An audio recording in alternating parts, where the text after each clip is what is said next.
नमस्कार दोस्तों, आप देख रहे हैं खबरजंक्शन.com और खबरजंक्शन.com के इस वीडियो में हम आप लोगों के सामने वो बात रखने जा रहे हैं जो मज़दूरों के ऊपर, देशव्यापी मज़दूरों के ऊपर जो मुसीबत का पहाड़ टूट पड़ा हुआ है लॉकडाउन के पीरियड के चलते।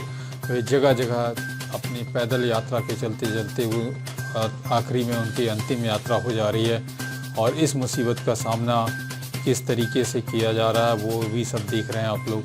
इस वीडियो में हम उन्हीं सब के विषय में आपको बात रखने जा रहे हैं, तो चलिए शुरू से अंत तक इसे देखते रहिएगा।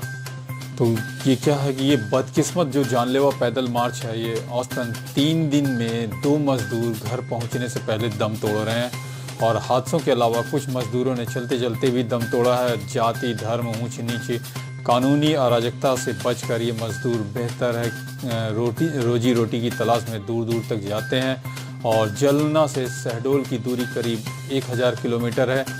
8 मई की शाम रेलगाड़ी में सवार होकर 24 घंटे बाद परिवार के बीच होने की आस लगाए शहडोल उमरिया जाने के लिए निकले थे वे कुछ मज़दूर, जो 600 रुपये से कुछ अधिक कीमत का टिकट खरीदने के लिए उनकी तैयारी भी पूरी हो चुकी थी।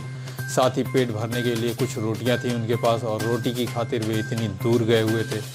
पुलिस ने छिपते छिपाते वे औरंगाबाद पहुंचते हैं और शाम को रेल पकड़ते हैं। कई दिन से सूनी पड़ी पटरी पर थक कर गहरी नींद में सो गए। फिर ऐसा सोए कि फिर वे कभी उठे ही नहीं। नींद ही उनको मौत के आगोश में ले गई और लाखों रुपए की सांत्वना निधि से अधिक महंगी हुई उनकी मौत। और शव के पास जो बिखरी हुई ये 7 रोटियां हैं जो आप देख रहे हैं। मृतकों के परिवारों को 2 राज्यों की सरकार ने लाखों रुपए देने की घोषणा की है। सरकार के लाखों रुपए खर्च करने से अच्छा होता कि इन्हें उस खर्चे से पहले ही घर पहुंचा दिया गया होता, भले ही उनके गांव में क्वारंटाइन करवा दिया गया होता। पर यहाँ तो सब तब चेता जाता है जब तक घटना न घट जाए, और घटना से सीख लेकर मुआवजा फंड भी निकलता है, फिर घर भी भेजा जाता है। जिंदा न सही मौत के साथ में ही भेजा जाता है।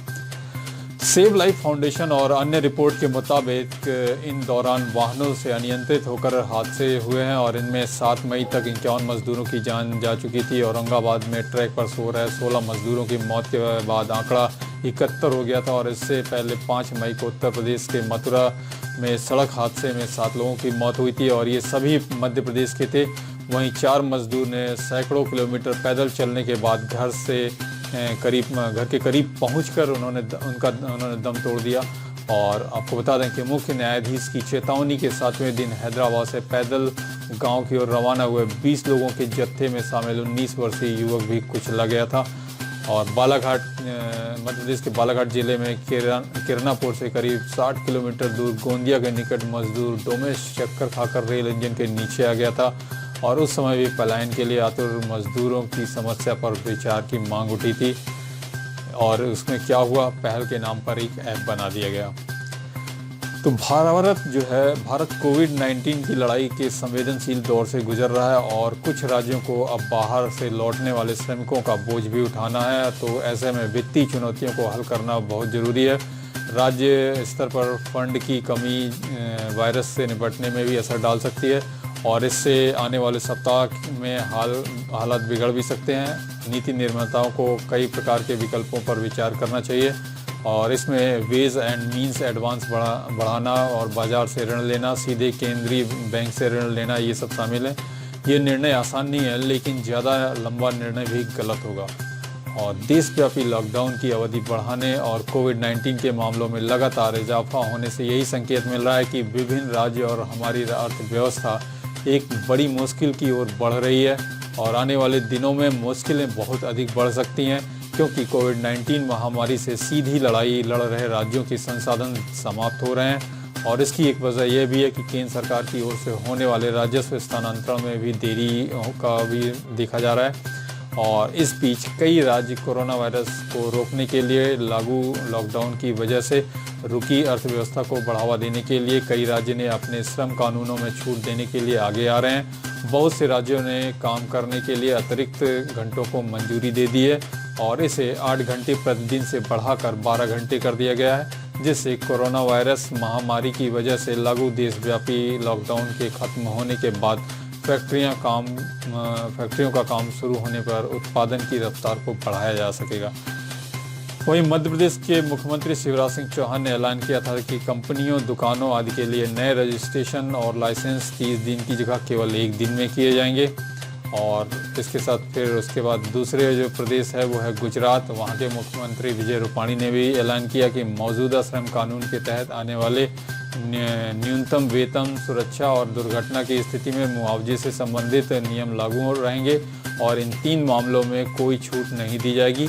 वहीं विजय रूपाणी ने यह भी कहा कि राज्य सरकार उन कंपनियों का स्वागत करेगी जो वर्तमान में अमेरिका, चीन और दूसरे देशों में कामकाज कर रही हैं और गुजरात में शिफ्ट होना चाहती हैं, और वह इस सिलसिले में दूसरे देशों में भारतीय दूतावासों के साथ समन्वय भी रख रही हैं।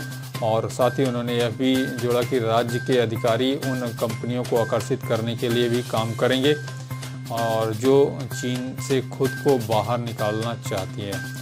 तो ऐसा है कि राज्यों की अलग अलग सरकारें श्रम कानून में बदलाव करके कुछ अपने गाइडलाइन भी रख रही हैं।